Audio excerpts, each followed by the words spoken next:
Less than 60 miles northeast of downtown Los Angeles, in a mountain pass millions of Californians drive through without a second thought, two of the most dangerous fault systems on the North American continent are converging.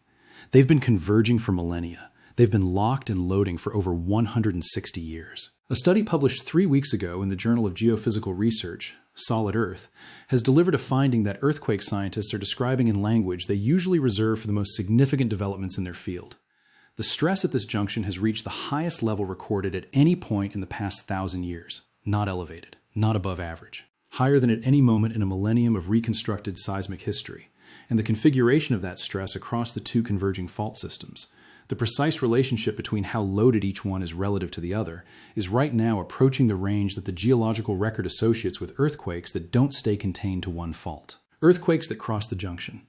Earthquakes that spread simultaneously across both systems, amplifying their destructive reach across a region that includes Los Angeles County, Ventura County, Orange County, San Diego County, the Palm Springs Indio metro area, and as far south as Tijuana. This is not a prediction of when an earthquake will occur. The scientists behind this research have said that explicitly, repeatedly, and on the record. What they are saying, with equal explicitness, is that the system is critically loaded, that the time to prepare is now, and that city managers and emergency responders should no longer treat a multi-fault rupture through Quezon Pass as a remote worst-case scenario. They should be planning for it as a realistic possibility. The study was led by geophysicist Julian Lozos, working with co-authors from several research institutions, including the U.S. Geological Survey. The team built a physics-based four-dimensional earthquake cycle model, simulating fault behavior across 3 spatial dimensions while also tracking how stress changed over time. The model was fed a 1,000-year earthquake history reconstructed from geological evidence, radiocarbon dating, tree ring records, and historical accounts of ground ruptures. Not a decade of GPS measurements. Not a century of instrumental seismology. A full 1,000 years of geological detective work, mapping every large earthquake to strike the San Andreas and San Jacinto fault systems since before European contact with North America, and then building a physics model that simulates, year by year, how stress accumulated and released across the entire system in the time since. The results show that stress levels on multiple fault segments are comparable to the highest levels recorded anywhere in 1,000 years. Right now, with stress at historically high levels and more than 160 years elapsed since the last major rupture, researchers describe the system as being in a critically loaded state. That 160-year figure isn't arbitrary. The last major earthquake to impact the broader Los Angeles region was the Fort Tejon earthquake, magnitude 7.9, January 9, 1857. It ruptured roughly 225 miles of the San Andreas Fault in under 2 minutes, opening visible cracks in the ground from Parkfield to Wrightwood, throwing people off their feet in Los Angeles, and sending seismic waves strong enough to temporarily reverse the flow of the Los Angeles River. Since that moment, California's population has grown from roughly 380,000 people to nearly 40 million. Los Angeles transformed from a town of 4,000 into the second largest metropolitan area in the United States. Highways, railways, gas pipelines, and power transmission lines were all built directly through and across every major fault in the region. And the entire time, the stress released by the Fort Tejon earthquake has been quietly rebuilding, year after year, decade after decade, without a comparable release on that same section of the San Andreas. According to the modeling, tectonic stress in the area has now reached, and in some places surpassed, the highest levels seen in the past 1,000 years. The model estimates stress on the San Jacinto-San Bernardino segment has reached roughly 3.6 megapascals, exceeding any value recorded across the entire 1,000-year simulation. The neighboring Mojave South section of the San Andreas currently sits at about 2.8 megapascals. That 3.6 megapascal figure isn't just the highest level seen in a century or since the Fort Tejon earthquake. It's the highest value in the entire 1,000-year model run. A new ceiling, set right now, by the very fault system that hasn't produced a major rupture since Abraham Lincoln was 4 years old.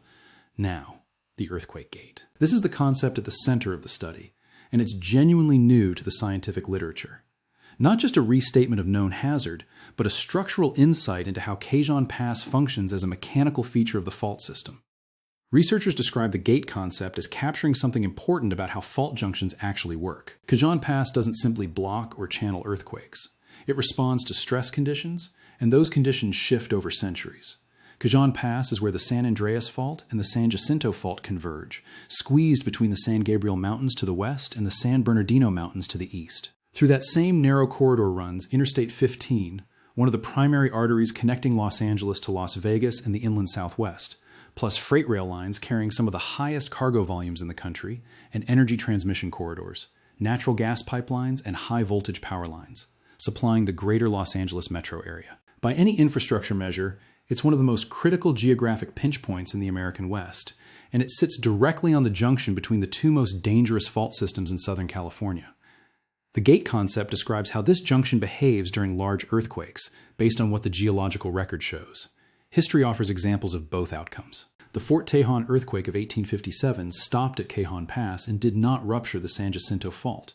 In contrast, an 1812 earthquake near Wrightwood crossed the junction and propagated through both fault systems as a single combined event. Same geographic feature. Same two fault systems. Two completely different outcomes, separated by 45 years. What determined which outcome occurred? The researchers found the key factor isn't just how much stress sits on an individual fault. It's how that stress compares between the two systems. When stress levels differ significantly, ruptures are more likely to stop at Cajon Pass rather than continuing further. In 1857, stress on the San Andreas was significantly higher than on the San Jacinto.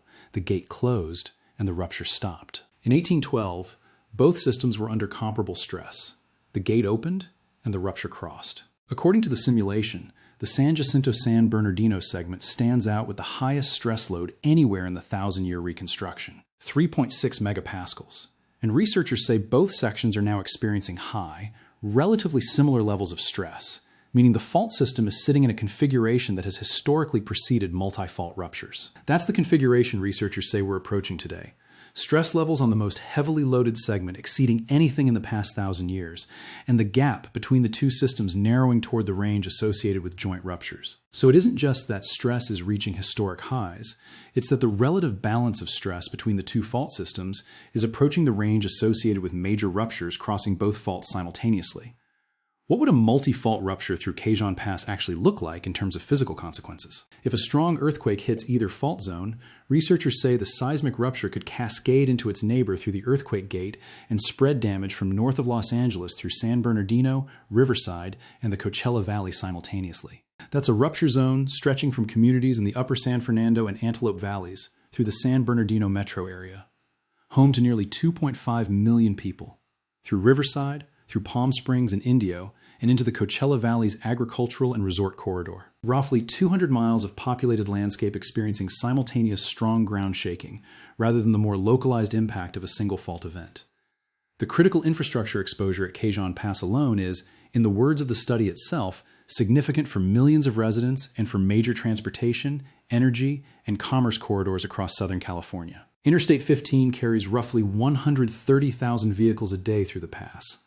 The BNSF Railway's Transcontinental Line, one of the busiest freight rail corridors in North America, runs directly through it. Major gas transmission infrastructure crosses the pass as well. A significant fault rupture at this location wouldn't just produce ground shaking. It would sever multiple simultaneous lifelines connecting Los Angeles to its broader supply chains. This isn't the only research pointing toward the same underlying picture. Independent of the Cajon Pass study, national laboratory teams have already been running large-scale supercomputer simulations modeling the impact of an overdue major earthquake along the San Andreas Fault, arriving at findings that reinforce the same overall hazard picture. Researchers involved in that separate modeling effort have described the resulting damage scenarios as severe, with impacts across a region that current infrastructure and population planning hasn't fully confronted. Separately, the USGS estimates roughly a 75% likelihood of a magnitude 7 or larger earthquake striking California within the next 30 years, comparable in scale to the 2010 Haiti earthquake or the 2018 Indonesia earthquake. The new Cajon Pass findings add another layer of concern to that broader risk picture. Two things are worth stating plainly here, because precision matters when the subject is earthquake science. First, what this study is not. It is not a prediction. The lead researcher has been consistent and emphatic about that point across every interview and statement tied to the paper's release. This is not a forecast of when an earthquake will happen. What can be said is that the system is critically stressed, and that physics-based models like this one give scientists a clearer picture of the range of scenarios they should be preparing for. Earthquake timing prediction remains one of the most difficult unsolved problems in the field. Knowing that stress sits at a 1,000-year high doesn't tell you whether the fault will rupture next week, next year, or a decade from now. The physics of what actually triggers a rupture operates on timescales and local conditions no current model fully captures. Caveats worth noting too. This is a computer model, not a direct physical measurement of the current state of both faults, which would offer more definitive data. The 1,000-year geological record it draws on is real. The radiocarbon dates, the tree ring anomalies, the historical accounts of past ruptures. But reconstructing a stress state from that record involves assumptions that direct borehole stress measurements or dense GPS networks could eventually test and refine. This is the most sophisticated physics-based assessment of this specific fault junction ever conducted. It isn't a definitive reading of the fault's exact current physical state. Second, context from just this month. A magnitude 4.2 earthquake struck near Fraser Park, California, at the junction of the Garlock Fault and the San Andreas Fault, roughly 70 miles northwest of Cajon Pass, on July 11th and 12th. One geophysicist described that particular junction as having just been unlocked. A single magnitude 4.2 event isn't, on its own, a meaningful precursor to a major earthquake. Seismologists are careful to point out that the overwhelming majority of small earthquakes along active faults don't precede large ones. But the Garlock Fault, a major east-west fault that intersects the San Andreas near Cajon Pass, has its own complex interaction history with that system, and a small earthquake at any junction of major Southern California faults, arriving the same week a major study confirms record stress levels nearby, is exactly the kind of data point scientists annotate carefully rather than dismiss. The underlying message of the research isn't to panic, it's to act with urgency. Researchers involved are urging city managers and emergency responders to plan for joint ruptures along the San Andreas and San Jacinto faults as a realistic possibility given current stress conditions, not as a remote worst-case scenario. Southern California, in their assessment, faces a significant and growing seismic risk, and the time to prepare is now, not after the next earthquake. The core insight from this modeling isn't simply that stress builds over time. That much has long been understood. It's that the balance of stress across the junction itself may determine whether the next major earthquake stays contained to one fault or grows into a much larger combined rupture. There's a practical dimension to this study that sits above and beyond its scientific contribution, and it's the dimension earthquake scientists most want people living in the affected region to actually absorb. The Los Angeles metro area holds roughly 13 million people, the broader Southern California region. Los Angeles, Ventura, Orange, San Bernardino, Riverside, and San Diego counties, plus the Coachella Valley and northern Baja California, holds more than 25 million. Those 25 million people live in a built environment shaped by multiple generations of earthquake building codes significantly strengthened after every major California earthquake since 1971, and in some areas among the most stringent in the world. But the housing stock isn't uniform. Buildings constructed before the 1971 Sylmar earthquake, before the 1994 Northridge earthquake, before the building code updates that followed in the early 2000s. Many of them are still standing, still occupied, and still not retrofitted to the standards that would maximize their survival odds in a magnitude 7.0 to 7.9 event. That includes densely populated areas across Los Angeles County, Ventura County, Orange County, San Diego County, the Palm Springs Indio metro area, and even as far south as Tijuana. The failure of those older structures, wood frame, soft-story apartments, unreinforced masonry buildings, pre-1980 concrete frames, remains the primary driver of casualty projections in essentially every scenario planning exercise Southern California emergency managers run. The earthquake itself, when it eventually happens, will last somewhere between 20 and 120 seconds. The fires, the infrastructure failures, the road closures, the collapse of buildings where people are sleeping, the disruption of water systems needed to fight those fires. Those consequences stretch out over weeks and months.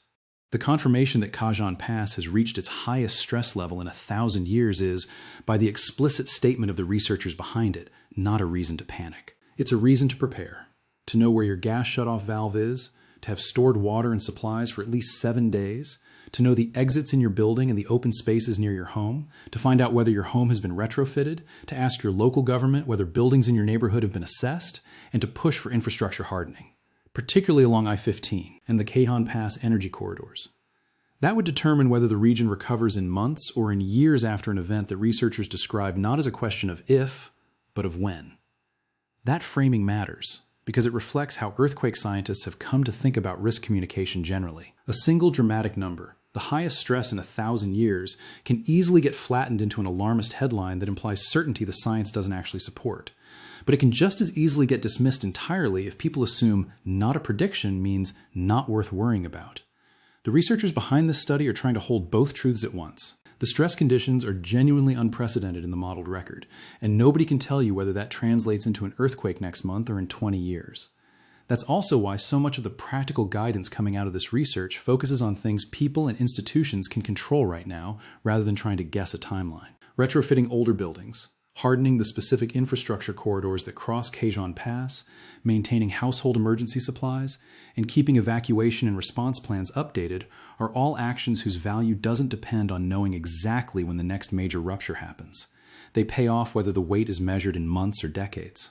It's also worth remembering that this study doesn't exist in isolation. It adds to a body of research from national laboratories, the USGS, and university seismology programs that have spent decades tracking Southern California's fault systems individually. What's new here isn't the idea that these faults are dangerous. That's been well understood for a long time. What's new is the specific mechanical insight into how the junction between them behaves, and the finding that current conditions are drifting into the range historically associated with the more severe of the two possible outcomes at that junction: a rupture that crosses rather than one that stays contained. Pulling all of this together, here's where the science currently stands. A 1,000-year physics-based reconstruction of the San Andreas and San Jacinto fault systems shows stress at Kejhan Pass, the geographic and infrastructural junction where both faults converge, at the highest level recorded across that entire modeled period. The San Jacinto-San Bernardino segment specifically has reached roughly 3.6 megapascals, a new high for the simulation, while the neighboring Mojave South segment of the San Andreas sits close behind. Critically, the two systems are now carrying stress loads that are unusually close to each other. The exact condition the geological record associates with the 1812 earthquake that crossed the junction, rather than the 1857 Fort Tejon earthquake that stopped there. None of this pins down a date. The researchers behind the study have been explicit and consistent on that point across every public statement tied to its release. What it does is sharpen the picture of relative risk, and specifically flag Kejhan Pass, with its highways, freight rail lines, and energy corridors serving the entire Los Angeles metro area, as the hinge point that could determine whether a future major earthquake stays confined to one fault or grows into a combined rupture spanning roughly 200 miles of Southern California from the San Fernando Valley through San Bernardino, Riverside, and the Coachella Valley. The practical takeaway from the researchers is consistent with decades of broader earthquake preparedness guidance in the region. Treat this as a reason to prepare rather than panic. Know your building's retrofit status, keep emergency supplies on hand, understand your evacuation routes, and support the infrastructure hardening that would shape how quickly the region recovers after a major event.